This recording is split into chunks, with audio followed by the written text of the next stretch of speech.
दर्शक बंधु जदि आपण मैंने सुभद्रा योजना अप्लाई करें आपण निश्चित होगी रुहतु कि आपण सुभद्रा योजना पाइबा चाहते कारण आमर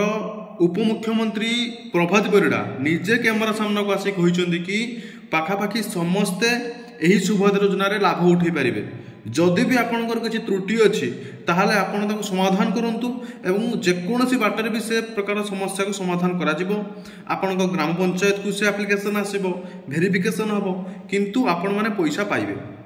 उपमुख्यमंत्री कहवा अनुसार यही सुभद्रा योजना पाखापाखि 1 कोटी रु ऊर्ध्व महिला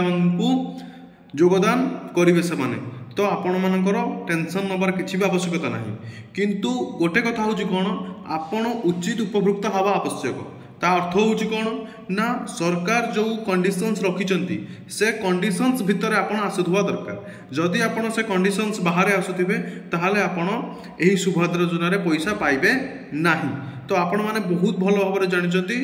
सरकार कंडीशन कौन कौ कंडीशन मान को फॉलो कले आपण सुभद्रा योजना पैसा पाई पारिबे। तो निश्चित भाव में आपण